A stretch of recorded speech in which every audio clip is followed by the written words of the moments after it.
Joan of Arc, who is known as France's savior, who spoke to the angels, changed the course of the 100 Years' War. Joan was also burned at the stake, only 19 years old. At 17, Joan, 1412 to 1431, dressed in male attire, sheared off her hair, put on armor, and took up a sword that she said the angels provided. To understand Joan, we must first cover another woman, Isabeau of Bavaria. Isabeau of Bavaria was not only a fashion icon, but the first half of a prophecy for saving France from enemy occupation in France's Civil War. The second half of the prophecy referred to Joan. Joan was a seemingly undistinguished peasant young woman who was transformed into a visionary heroine. She defied every limitation placed on a woman in the late Middle Ages. She's also entered the collective consciousness as a living myth. Prior to even going to war, Joan's father had dreams of Joan going off with soldiers into battle. Joan's father forbid her from doing this and threatened to have her brothers drown her, saying, "I should want you to drown her, and if you would not, I would drown her myself." Joan's father was a forced betrayal, the first obstacle to her glory. To equate female sexuality with disobedience and pollution is a cornerstone of Christian tradition. Death by Eve, life by Mary was the form for understanding affliction. Of Joan's character was based on the fact that she was abstinent. At 17, Joan dressed in male attire, sheared off her hair, put on armor, and took up a sword that she said the angels provided. The French had lost hope in recapturing the land they had lost. Given the presence of the Catholic Church as a way of understanding life in Europe, it was only natural that Joan's tale would be told to match that of Jesus. Joan is memorialized and looked up to by a variety of different groups on both ends of the political spectrum, including feminists and women's rights movement, Catholic women, French nationalists, and historians. I'm going to make the comparison of Joan to Maud in the movie Saint Maud. Maud's question is this how you treat your most loyal subject?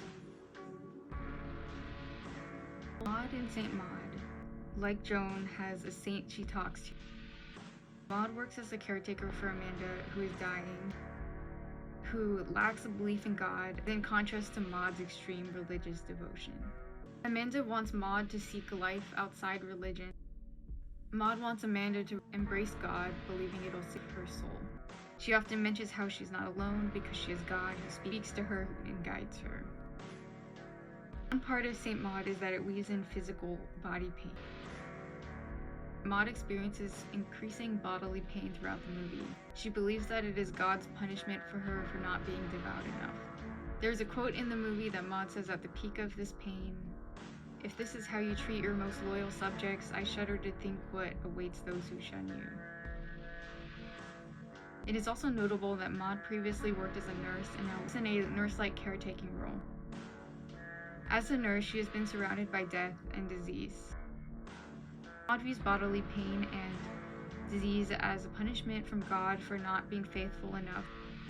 Maud tells Amanda, the woman she caretakes for, at multiple points in the movie, "Never waste your pain." To Maud, her pain is God's way of testing her. To Amanda, pain is just pain. Amanda tells Maud, "You have no idea how dull it is to be dying. I hate to be the one to break it to you, but it's just you and me here. Nothing you do matters." Maud represents extreme religious devotion, while Amanda represents nihilism. This is also seen in Maud's wardrobe. For most of the movie, every outfit of Maud's is covering her neck. Amanda, even as she's dying, she's still surrounded by life. Unlike Maud, loud, throws parties, and chooses to surround herself with people. Maud and Amanda disagree once again, and Maud slaps Amanda. As a result of this, Maud is fired, losing both her job and the friendship she had been forming with Amanda.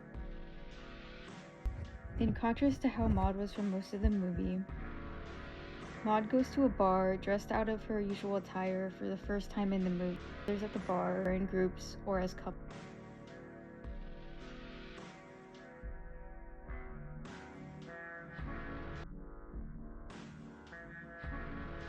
Maud is left alone in physical pain, abandoned by God, to whom she has been faithful. Maud's question is this how you treat your most loyal subject?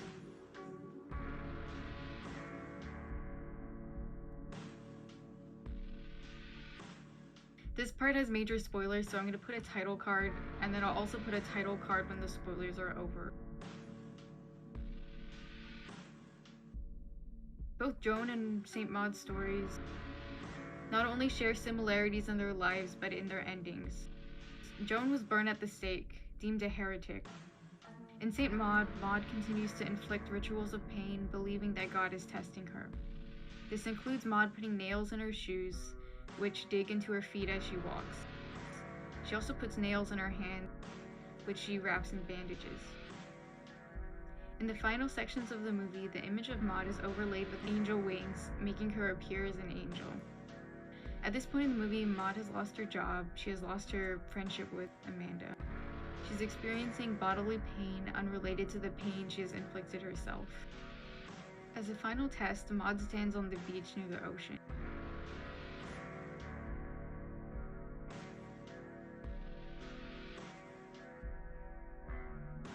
She pours gasoline over her head and her body. She takes a match and lights herself on fire. At first, the people on the beach look like they are kneeling towards her in prayer. Maud is smiling, overjoyed, and overlaid on her are angel wings. Then for a brief moment, it cuts to screaming, the sound of burning, and Maud's face disfigured just for a moment.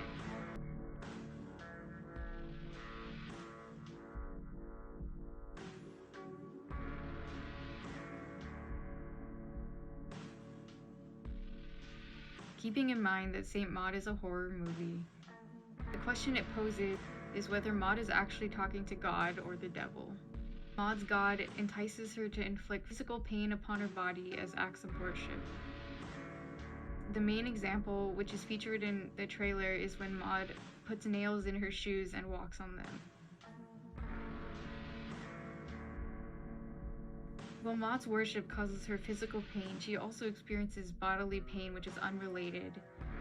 Her devotion to God leads her to losing her job, her friend, and experiencing physical pain.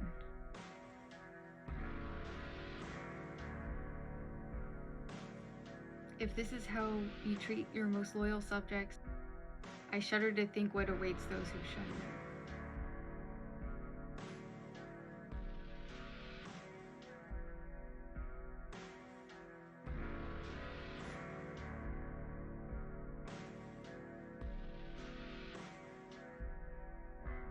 It makes sense that Joan of Arc is looked up to by many and has entered a larger historical mythos. A woman who was a religious martyr who led an army and died at 19. It is no wonder that many people are fascinated by her.